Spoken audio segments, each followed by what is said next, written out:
Guys आप लोग सोच रहे होंगे ये मेरी थर्ड वीडियो है जिसमें मैं सेम टी शर्ट में हूँ। बट मैं यार एक्चुअली ध्यान देता नहीं हूँ इतना, क्योंकि यार कंटेंट चेंज होता रहना चाहिए। टी शर्ट का क्या है यार, सेम हो जाए कोई दिक्कत नहीं है, ऐसा मेरा मानना है। Hello guys, welcome to my YouTube channel. This is Sachin Gupta. आज मैं आप लोगों को अपनी स्ट्रगल की जर्नी के बारे में बताना चाहूँगा यार कि मैंने जो जॉब करना स्टार्ट किया था 2020 लास्ट में मैंने स्टार्ट किया था, जब मैं नोएडा आया था ड्यू टू सम रीजंस। क्योंकि मेरा मन तो नहीं था यार जॉब करने का इतनी जल्दी। मैं थोड़ा सा कंपटीशन एग्जामिनेशन की तैयारी वगैरह करता था, तो बट ऐसे एक संयोग कैसे बना कि मेरे को यहाँ पे नोएडा आना पड़ गया। तो ये अपनी जर्नी बताता हूँ आपको। तो मेरा एक फ्रेंड था अनुज यादव, जिसने कि मेरे को बताया कि यार एक मोबाइल की कंपनियां होती हैं नोएडा में, जो उसमें काम करने से जो मतलब सैटरडे संडे छुट्टी रहती है और उसमें जो है अच्छी खासी सैलरी होती है, 20-30 हज़ार रुपये आराम से कमा सकते हैं। तो वो उस टाइम बताया था जब मैं ग्रेजुएशन की मार्कशीट लेने गया था वहाँ CSJMU यूनिवर्सिटी के लिए।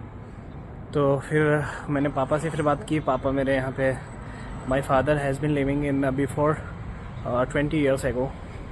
और तो मैंने पापा से पूछा कि यहाँ पे कैसी कंपनी होती है मोबाइल से रिलेटेड। तो पापा को कुछ ज़्यादा जानकारी थी नहीं, तो उन्होंने भी ऐसे ही बोल दिया कि हाँ यहाँ पे एक अच्छी कंपनियाँ होती हैं मोबाइल की, जिसमें आप सैटरडे संडे 2 दिन जॉब करो, तीसरे दिन छुट्टी रहती है, ऐसा उन्होंने बताया मेरे को।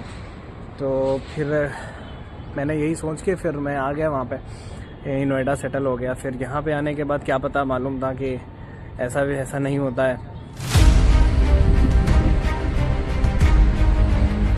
उसके बाद में जब मैंने जॉब सर्च करना स्टार्ट किया तो फिर पता चला कि यार जॉब ढूंढना कितना ज़्यादा मुश्किल है नोएडा में, क्योंकि कोई हमारा कोई लिंक भी नहीं था किसी अच्छी पोस्ट पे, जो हमारे रिलेटिव्स वगैरह कोई भी यहाँ पे बैठा हो जिसके ज़रिए मैं अच्छी जॉब कहीं पकड़ पाऊँ। तो मेरे को खुद ही अपना जॉब ढूंढना पड़ता था। रात के 3-4 बजे उठ के, जैसे वेलमैन हो गया और HSC कॉन्ट्रैक्टर वगैरह ये होते थे, फेसबुक पे इसका लिंक आ जाता था, जिसके ज़रिए कि हमें जाना होता था कि कहीं भी कोई भी लोकेशन आ जाती थी तो 3-4 बजे सुबह जल्दी उठ के जाना पड़ता था, क्योंकि भीड़ बहुत ज़्यादा हो जाती थी। तो इसीलिए वहाँ पे जाना पड़ता था। तो फाइनली कम से कम 200 से 300 समथिंग मैन पावर आती थी वहाँ पे। तो उसमें से 20-30 लोग ही सेलेक्ट होते थे। अब उसमें से भी बहुत मुश्किल होता था वहाँ पे।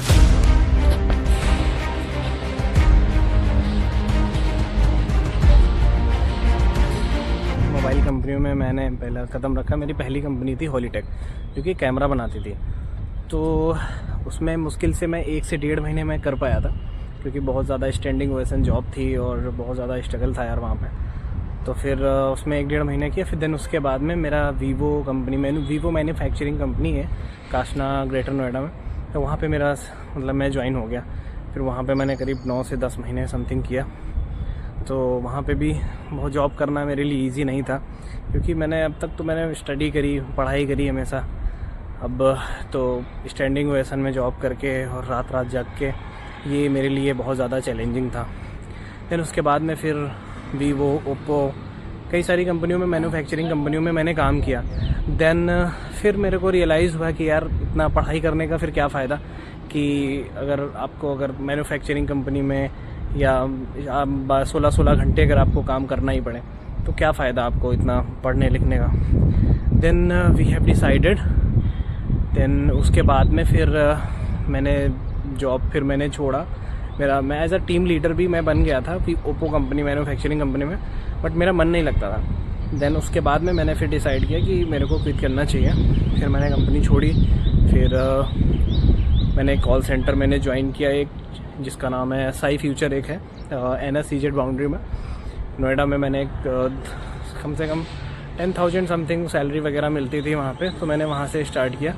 देन उसके बाद में फिर किसी ने बताया कि एक iEnergizer करके एक कंपनी है, वो एक कॉल सेंटर है जो ग्रेटर नोएडा में सबसे बड़ा कॉल सेंटर माना जाता है। बहुत ज़्यादा मैन पावर वहाँ पे वर्क करती है। अगर वहाँ पे सिलेक्शन हो जाता है तो सैलरी भी अच्छी है और 8 से 9 घंटे सिर्फ जॉब करनी पड़ेगी बस। देन उसके बाद में फिर मैंने 2 से 3 अटैम्प्ट दिया था। देन उसमें मैं सेलेक्ट हो गया। देन वहाँ पे भी मेरा फिर मन नहीं लगता था, क्योंकि 100+ कॉल्स लेना वो ईजी नहीं है किसी के लिए भी, ठीक है। पैसे के लिए लोग जब जॉब नहीं होती है तो काम कर तो लेते हैं, ज्वाइन तो कर लेते हैं, लेकिन उसके बाद में फिर सर्वाइव करना बहुत ज़्यादा मुश्किल होता है, क्योंकि सब कुछ पैसा नहीं होता दोस्त, थोड़ा सा सुकून भी मायने रखता है। देन उसके बाद में फिर मैंने मुझे MNC कंपनी के बारे में पता चला, ये कि मैं MNC कंपनी भी होती हैं। तो फिर मैंने EXL उसके बाद मैंने ज्वाइन करी। EXL में मुझे ज्वाइन करके फिर मेरे को रियलाइज़ हुआ कि हाँ, ये कंपनी मेरे लिए ठीक है, क्योंकि वहाँ पे बैक एंड प्रोसेस होता था और ऑफिस वर्क था, अपना लैपटॉप दे देते थे, उस पर अपना काम करना होता था और कॉल भी नहीं लेनी पड़ती थी, उनके अपने प्रोजेक्ट होते थे, उस पर ही वर्क करना पड़ता था। 8 से 9 घंटे वो भी जॉब थी और सैटरडे संडे ऑफ भी रहता था। और कैब आती थी लेने, अर्टिगा आती थी, अर्टिगा फिर बाद में छोड़ने भी जाती थी, तो काफ़ी ठीक ठाक फैसिलिटी थी। देन उसके बाद में वहाँ काम करके फिर मेरे को पता चला कि यार ठीक है, बट हमारा डोमेन अच्छा नहीं है, LOB अच्छी नहीं है, हमारा प्रोसेस अच्छा नहीं है, जिसके ज़रिए हम आगे फ्यूचर अपना हमारा ग्रोथ नहीं हो सकता है। देन उसके बाद में फिर मैंने स्विच किया कंपनी, फिर एक्सेस हेल्थ केयर, जो कि इसी ऑक्सीजन एम्बेसी के अंदर ही है कंपनी। एक्सेस हेल्थ केयर में फिर मैंने ज्वाइन किया और तब से लेके अभी तक मैं 7-8 महीने हो गए यहाँ पे अभी जॉब कर रहा हूँ। तो अच्छी LOB है और अच्छा प्रोसेस है। तो अभी थोड़ा सा यार मन कर रहा था कुछ नाश्ता वगैरह करने का, तो फिर फ्लोर पे चलते हैं, थोड़ा कुछ खा पी लेते हैं, देन उसके बाद में फिर देखते हैं। हाँ, बस नमकीन दे दो, कोई तीखी ना हो, बस नॉर्मली हो। चलो ये चल जाएगी, है ना? ठीक है। ये पूरी स्ट्रगल लाइफ दिखाने का मतलब मेरा ज़्यादा कुछ खास नहीं था, बट मतलब बस यही था कि यार हर किसी की लाइफ में स्ट्रगल लाइफ होती है, हर किसी की लाइफ स्ट्रगल होती है, ठीक है। जो ये मेरी स्ट्रगल लाइफ थी वो मैंने आप लोगों को बताया।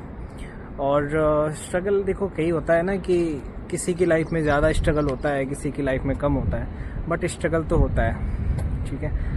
कुछ लोगों को जल्दी मिल जाती है मंजिल, तो वो कहते हैं ना कि किसी को घर से निकलते मिल गई मंजिल और किसी को मंजिल मिलने में ज़माने लग गए। तो वही बात है, किसी को जल्दी मिल जाती है, किसी को लेट मिलती है, बट मेरे साथ थोड़ा सा लेट ही समझ लो, क्योंकि तो ये थी मेरी एक छोटी सी जर्नी, 4 से 5 साल की जर्नी जो थी। और वो मुझे लगा कि इस पर मुझे बिग वीडियो बनाना चाहिए, जो कि 4-5 साल मैंने इसमें बहुत ज़्यादा स्ट्रगल किया दिमाग। उसके बाद में अभी भी स्ट्रगल जारी है, ऐसा नहीं है कि मैं जिस मुकाम पे पहुंचना चाहता था, जो मैं काम करना चाहता था, अभी मैं वो कर रहा हूँ। स्ट्रगल अभी भी जारी है, लेकिन जो स्टार्टिंग की जो जर्नी थी मेरी, जो स्ट्रगल पीरियड था, वो बहुत ज़्यादा मेरे लिए चैलेंजिंग था। तो कैसी लगी मेरी वीडियो और कैसा लगा आपको सुन के मेरी स्ट्रगल लाइफ, और कमेंट सेक्शन में ज़रूर बताना। चैनल अच्छा लगा हो सब्सक्राइब कर देना, वीडियो लाइक कर देना। थैंक यू सो मच, मिलते हैं अगले वीडियो के साथ।